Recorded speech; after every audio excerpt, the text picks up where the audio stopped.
There is a quiet kind of loneliness that follows the truly intelligent. It's not the loneliness of being unloved or even misunderstood. It's the silence that fills the room after they've spoken a truth too raw, too complex, too unflattering for the group to accept. You might have seen it before, at a dinner table, in a classroom, at a board meeting. Someone raises a hand, offers a thought that slices through the noise with unsettling clarity, and suddenly, the air shifts. People look down. Someone coughs. The conversation moves on, leaving that moment behind like a stone in the road. But why? Why do societies across history and culture so often sideline, mock, exile, or even destroy their most brilliant minds? Socrates drank hemlock for corrupting the youth of Athens, not by selling them weapons or drugs, but by teaching them to question. Galileo was imprisoned for pointing a telescope at the stars and saying, "Look."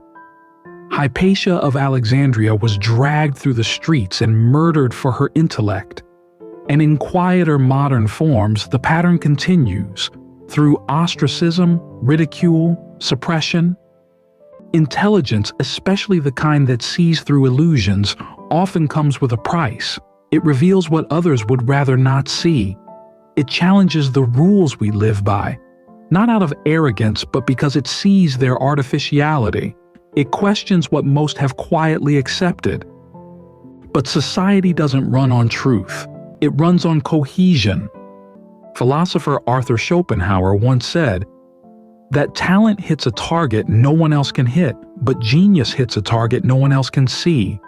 And what society cannot see, it cannot trust. True intelligence, especially of the introspective, philosophical kind, often arrives without a manual for comfort. It doesn't reassure, it disturbs. It doesn't align, it disorients. In that sense, intelligence is a kind of exile, not a superiority, but a sensitivity. And in a world that rewards familiarity, this sensitivity is often mistaken for arrogance, or worse, madness. This is not about IQ or grades or academic credentials. It's about a deeper kind of seeing, a mind attuned not just to knowledge, but to patterns behind it. A mind that notices contradictions, hypocrisies, the quietly absurd rituals of modern life, and dares to whisper, "This is not what it seems." And that whisper can sound like noise to ears tuned only to harmony.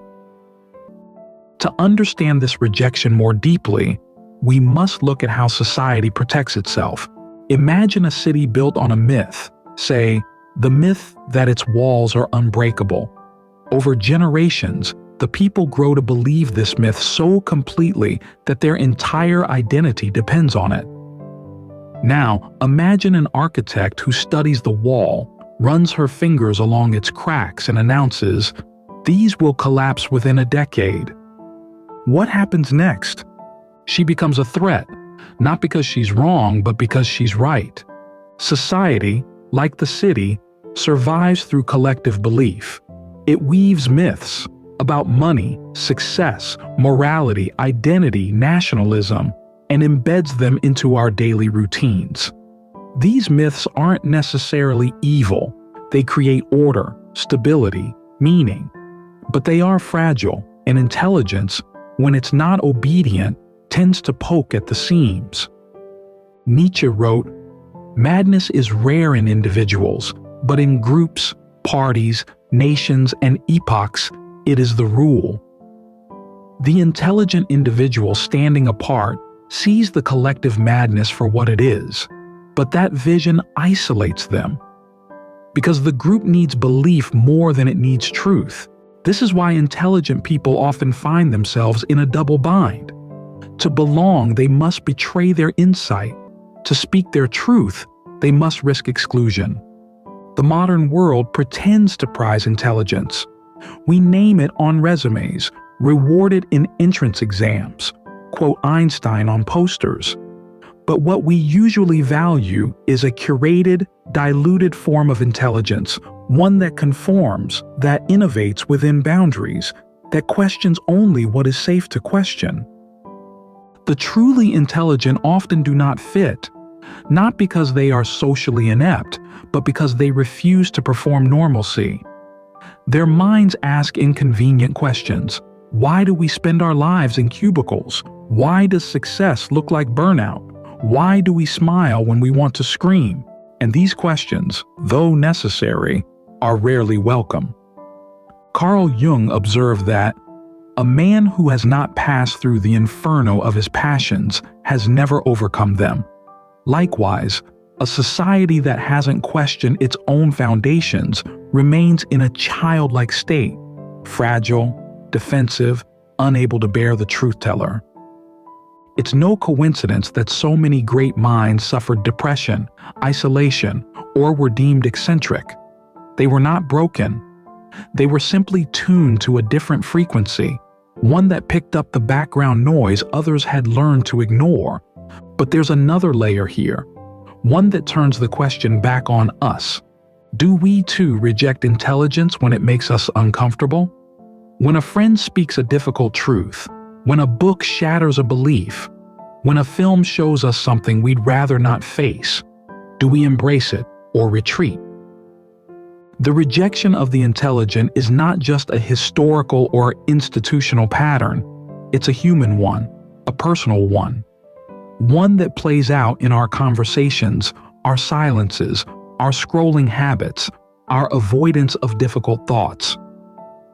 There is an old metaphor in Plato's Republic, one that still haunts modern life. Prisoners are chained inside a cave, watching shadows on a wall. The shadows are all they know. One prisoner breaks free, leaves the cave, and sees the real world, light, color, depth. He returns to tell the others. They kill him. The allegory isn't about intelligence as superiority. It's about perception. It's about what happens when someone sees more than the collective allows. Because the truly intelligent are not just thinkers. They are mirrors. And mirrors are dangerous. They reflect back to us what we'd rather not see. Our hypocrisies, our contradictions, the masks we wear even in private. They disrupt the comfort of certainty. They peel away the roles we play so well that we've forgotten they were roles to begin with. This is why intelligence often walks hand in hand with solitude, not as a romantic rebellion, but as a survival mechanism. To think clearly, sometimes, you must think alone. But solitude can breed bitterness, and rejection, if internalized, can curdle insight into resentment. The challenge then is not just to be intelligent, but to be intelligent without becoming cruel, to see clearly, yet still choose compassion, to be awake but not arrogant, to speak, knowing you may not be heard, because of the true value of intelligence isn't dominance or prestige, it's depth.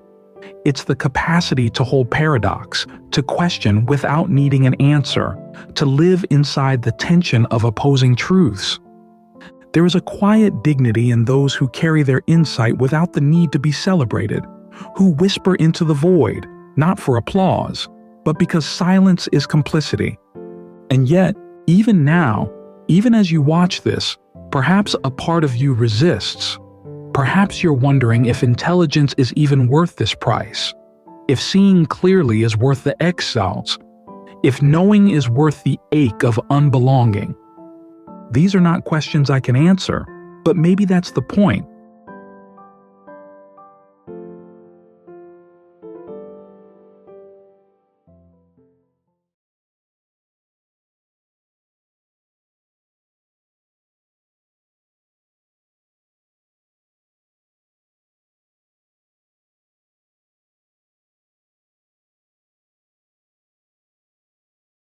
That transcends the merely material aspects of existence.